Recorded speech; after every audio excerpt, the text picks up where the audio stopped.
to convert, and they are staying either tonight or within the 3 days of them being on the device.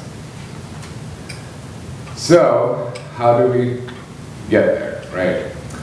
External mobile influencers, I want to talk a little bit about that because in the end, we can't take credit for all of it. There are external mobile influencers that really drive the device.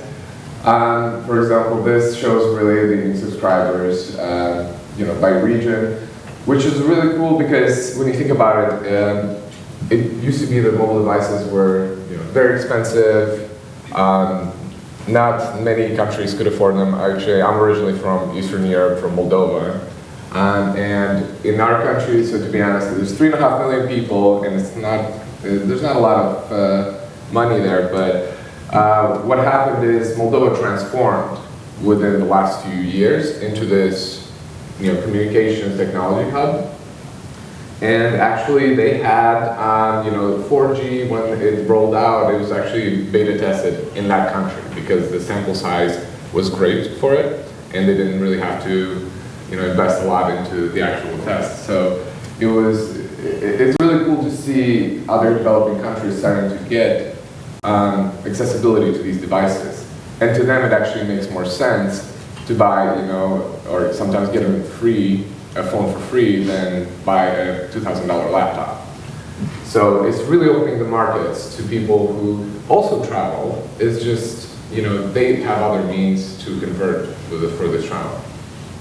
So I'm very excited about that growth. LTE, right? We all know how much of a difference that made. So the reason I have this in here is because LTE is really sped up the device, right? And we have a lot faster internet access, and that makes a big difference for mobile users. I'm sure a lot of you early adopters, when you just got your cell phone, you're not very excited about trying to browse to even to get CNN to load on your phone. It was just ridiculous. So, and now you guys, I get mad still when the Netflix on my phone or HBO will work. So you definitely get that whole, you get a little spoiled. So which is why LTE does matter quite a bit, and the countries rolling it out more and more is growing quite a bit as well. Cost of mobile service is another starting factor. A really big one, and we see it. I'm sure you guys have seen different ads where get your free phone, get $30 is over there, unlimited everything pretty much. It's also a big influencer. It's opening up to all of your audiences. Before it was really just Wi-Fi, so you could actually, we actually used to optimize around a lot of the free Wi-Fi spots in the cities and stuff. And now it's not necessary anymore because pretty much everyone has a data plan on their phone. I do have one friend who still doesn't for some reason, but he's, he enjoys it. He thinks the government is spying on him somehow. All right, screen size. Also important. I'm sure as you think back on your Nokia 3210, not a great phone to really shop on, right? It was great for hammering nails, but as we move obviously through the timeline, the screen sizes have gotten much bigger, and the contrast is much higher, which has a huge impact really on how you build your product. And you have much more room to actually make your mobile experience a greater thing, right? You look at companies like Uber, for example, where they try to simplify the experience as much as they can to make it easy for you, but still it's a pretty complex, interface. And to fit all of that into a screen size is pretty amazing. So, all right, search engine results page. And so I actually included all three in case there's anyone left from Yahoo or Bing. But it's also the reason I included all three is actually because it does show very well how the search engines think about mobile, right? And the reason our SEM program grew so much because the whole screen pretty much is taken up by ads, right? You don't have much space, and search engines are obviously businesses, and they are all making money by people clicking on ads. So, because of that, once you get below the fold is your first SEO result, and then everything else is SEM, right? And that has really helped us out a lot, actually. And yeah, I have to search for different things to make sure the hotwire pops up first.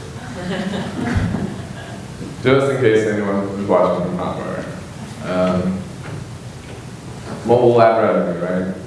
Which is exactly an exact representation of what I just showed you. The fact that the ads are taken up the screen, you start seeing the ad revenue really go up for everyone, right? So it's quite it's a good place to be in. It's not quite there on the desktop side, of course, and that's a problem, right? That's a problem for Google. It's a problem for a lot of the search engines. It's the monetization of mobile. It's when you look at it, the CPCs are still cheaper, and you can't place as many ads on the screen. So it becomes a problem for them, but the revenue still grows with it. So we spoke a lot about at SAS about first-party data. I'm going to speak about it a little more because what we do at Hotwire is really, I'd say your first step to success in mobile is looking at your first-party data. You have to just really segment as much as possible, slice and dice all of your data because you have it. It's there. You just have to be really smart about it. The way we looked at it was, for example, is we just literally pulled all of our mobile transactions and pulled their geolocations. That was one of our steps to making this happen. And it kind of just really showed us what we already suspected, right? But we wanted to have a very granular view of the mobile user. And the granular view of the mobile user was that there are people who convert at the airport. There's a lot of people who get off the plane and get their car rental while they're walking towards the car rental terminal. Because it makes sense. Rather than you walking all the way to the terminal and then telling you they don't have a car, or they gave you a much higher price because you're walking. We also looked at different data from a timing perspective, right? So, how many of you have been to San Francisco? All right, so you'll probably understand that. So, Polk Street, for example, is where all the bars are in San Francisco. We found it where there's a lot of people who actually from the Bay Area who live outside of San Francisco go out on Fridays and Thursdays, and sometimes an Uber to Mountain View costs a lot of money. So what we did is we targeted them. We targeted them pretty well to the point where, hey, it's actually cheaper for you to stay the night in San Francisco rather than go all the way home and then back in the morning, right? So at 2 a.m. in that area, the traffic spikes like crazy. So that's just an example and an idea of how granular we get when we target these users. Price device tracking. So that's a really important piece, right? If you can't track it, then it doesn't matter how much data you have, doesn't matter how much you want to be mobile, it's not going to happen for you. And cross-device tracking is so important because even Google, right, with all of their data, with all of their traffic, they're actually not even close to a 50% cross-device tracking. What we do is we try to do the same thing everyone else does, right? We try to make sure that they stay logged in no matter what. That there are other identifiers that are unique to each customer that we have that do go across device.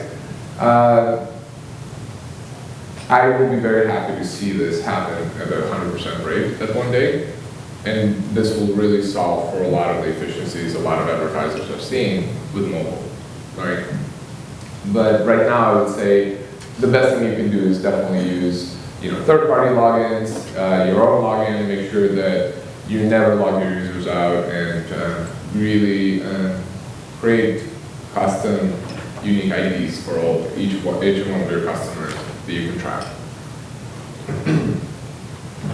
Attribution.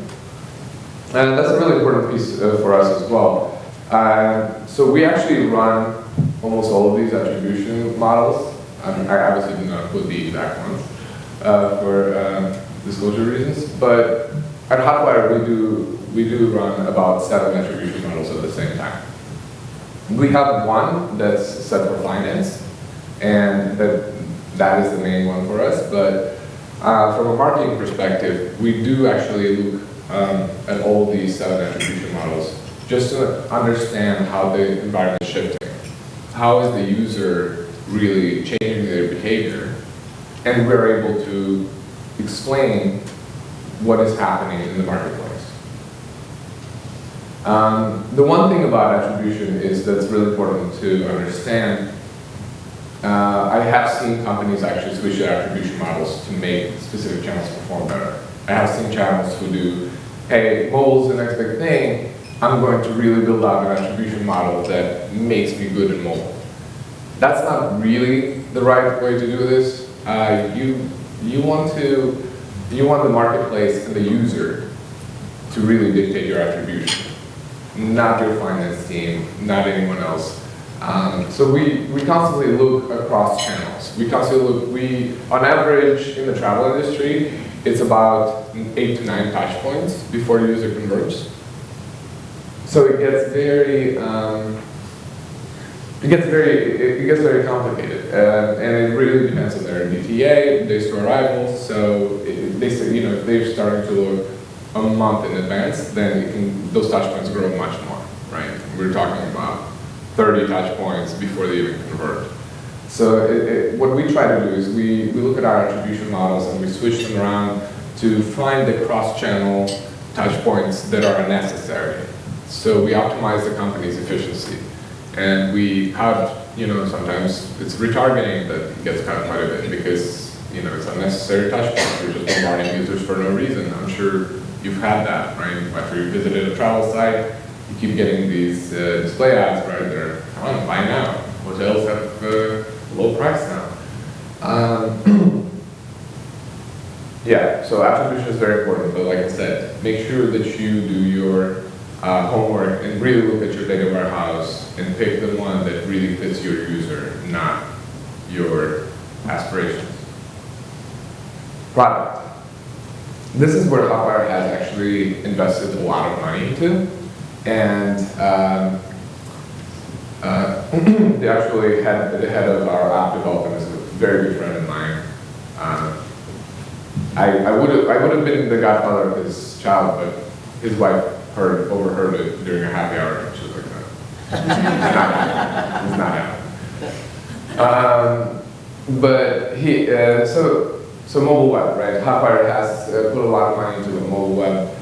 We really we run so many tests on this. It's constantly changing for us. It's constantly changing. We're constantly trying to figure out how do we make sure that the index page is as simple as possible. The buttons are big, obviously, so it's really easy for the user to kind of make a search.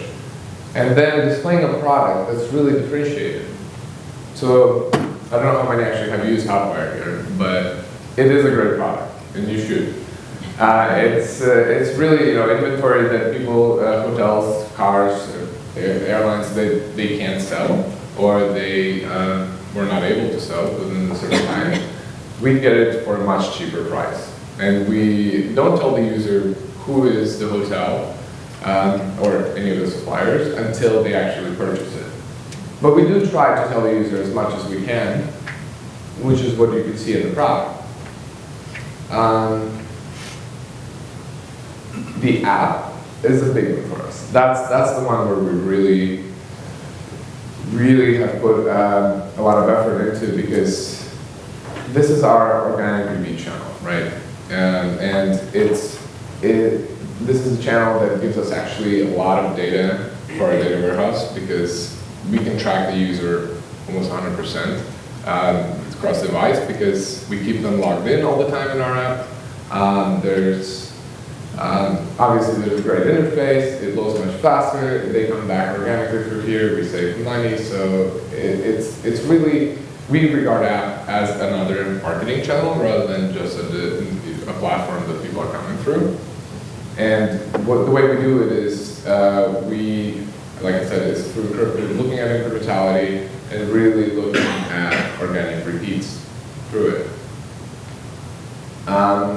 The app really is designed to follow the user through their journey as well, right? So the app is not really, it's not just a purchasing platform, it's also, hey, after you've purchased with us, you could ride the Uber to your hotel. Hey, it's time to pick up your car, right? So we do try to follow the user and help them out, you know. Where do you pick up your bags, at which carousel?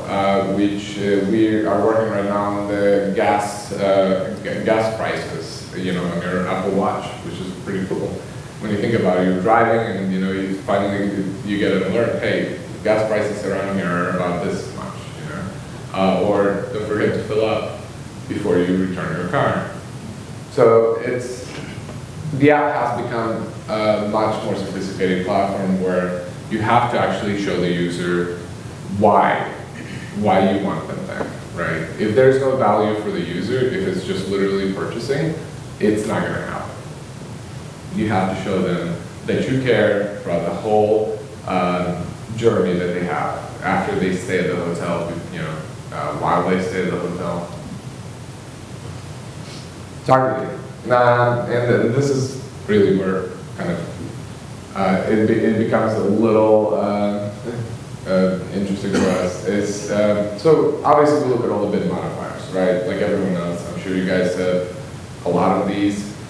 Really looking at the user themselves though, and really understanding the user is key to your success in mobile.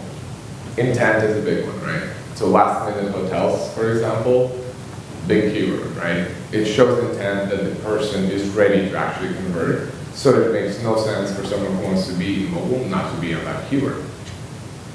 We have, you know, day parting bids, obviously.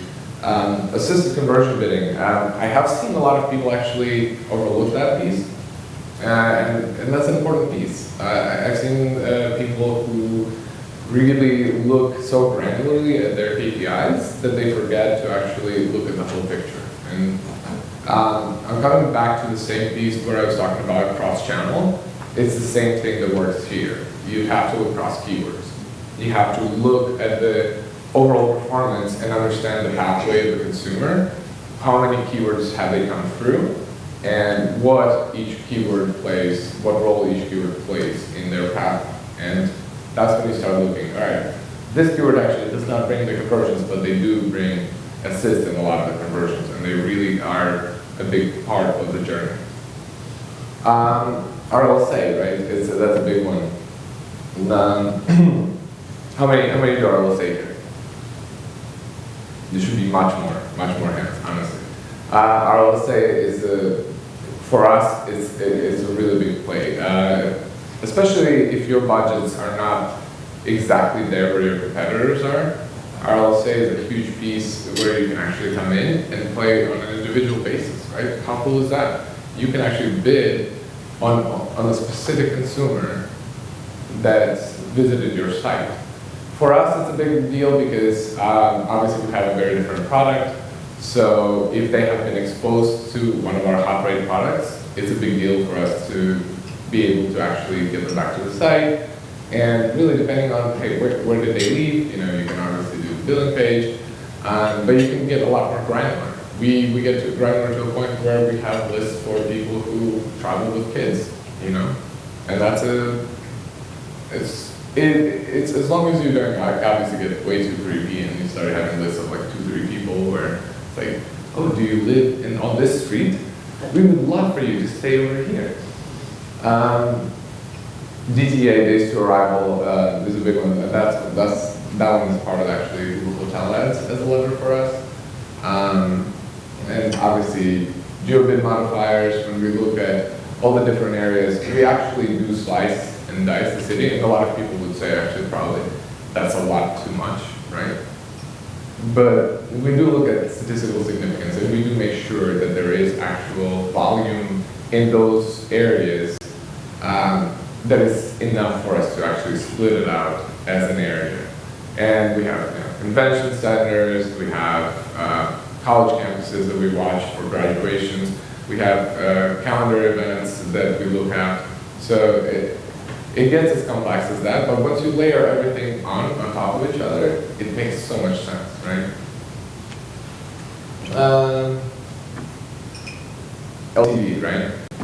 That's another big piece that, and it's really, LTV is an interesting piece where people are really using LTV to kind of get ahead in efficiency, right? And really helps them compete against competitors to the point where, okay, what is our lifetime value of the user that comes through mobile, right? And we've looked at it, and it's actually pretty great. Mobile users, they don't have huge amounts behind their transactions, but what they do have is once they actually get hooked to your mobile product, they have a great lifetime value. And that's something you also need to take into consideration when you are building your campaigns for mobile and you're really working on your mobile optimizations. Come up with this number. Make sure that you have your analytics team really figure that out, because that's what's really going to give you a competitive edge. App versus MWeb. That was touched on yesterday. There was a good question about how do you guys, really figure out whether to send users to the app or to MWeb. And this is where we have had a lot of debates on this one on Hotwire. I'm a big proponent of organic shifts. I don't really believe in forcing the user to switch to an app.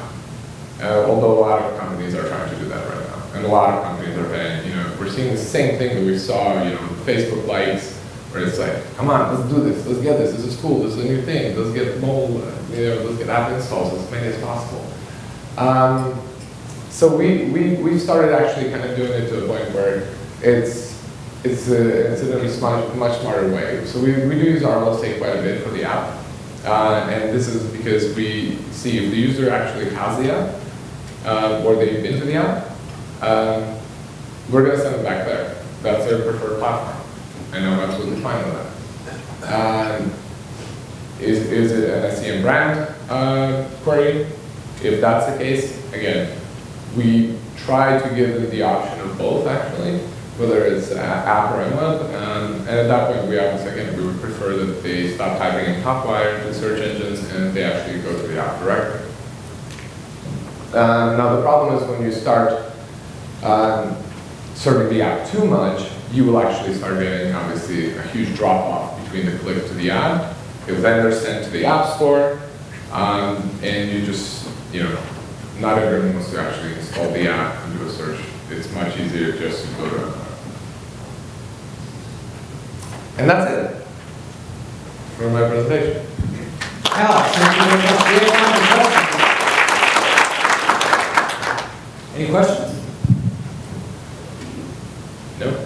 Cool. Everyone's still asleep. Well, I wanted to drill a little bit into the mobile web versus app. Are there particular techniques of persuasion that you're finding work?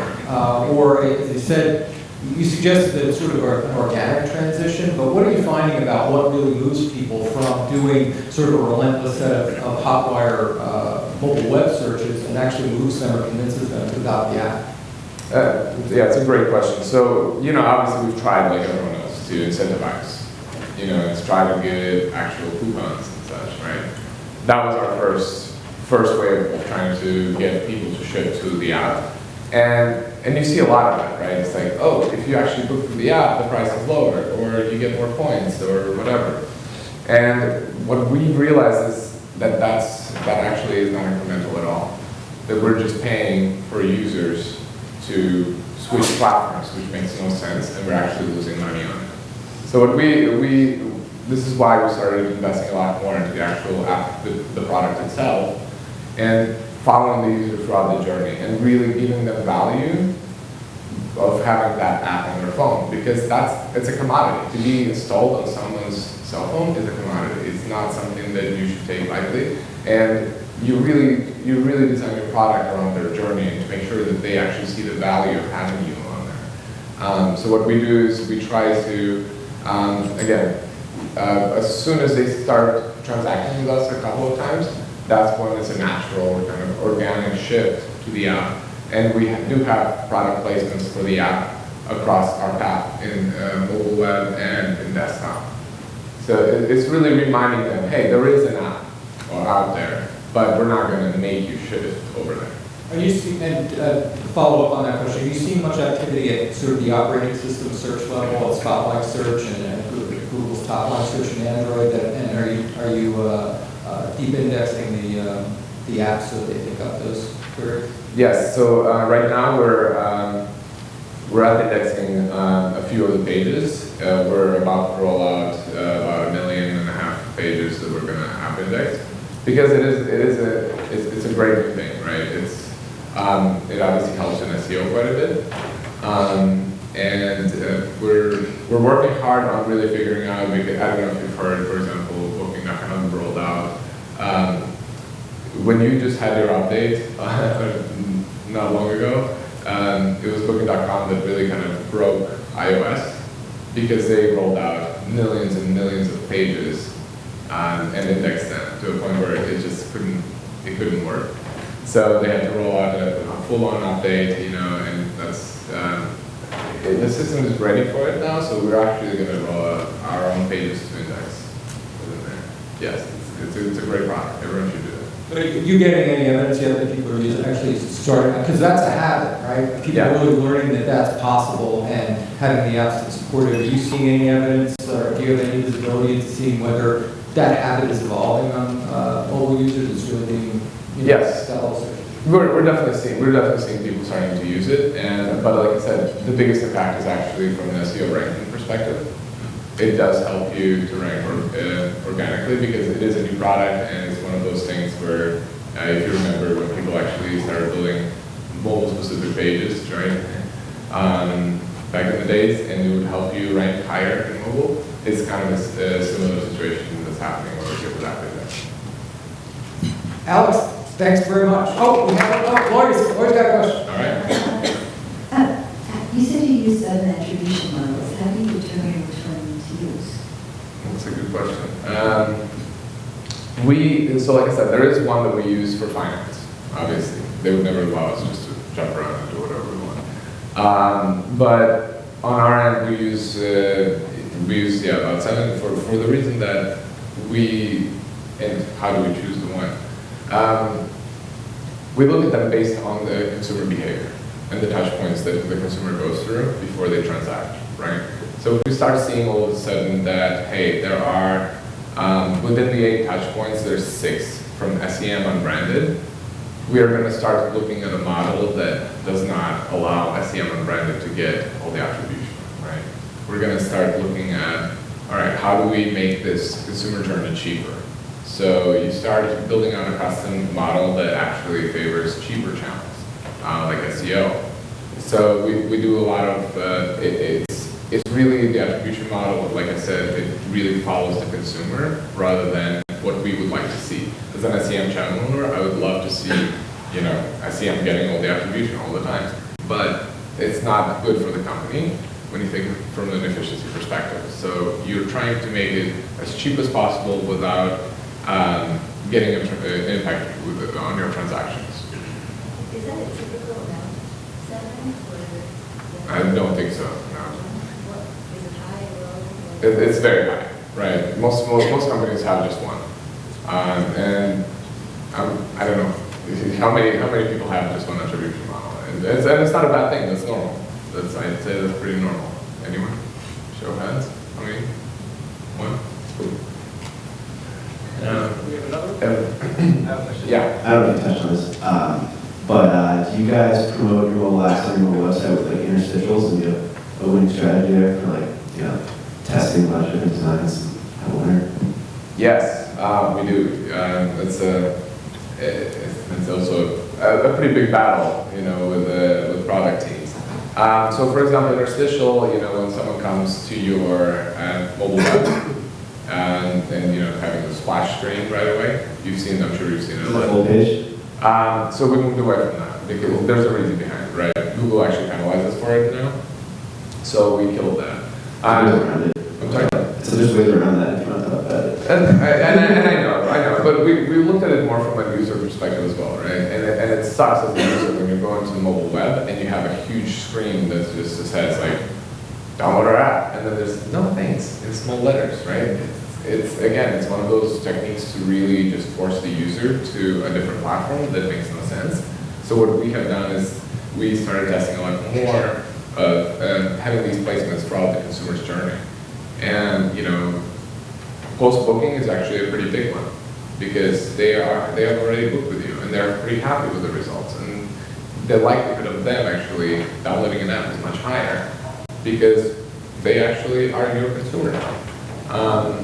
You know, and then obviously throughout the whole journey we have placements, and there's, you know, we've seen that the less interruptive you are of your pathway, actually the more app downloads you get. And you have to just be really smart about it and keep testing it. Do you put it inline in your search results? Do you put it at the bottom? Do you put it at the top, right? Alex, thanks very much. Thank you. We're going to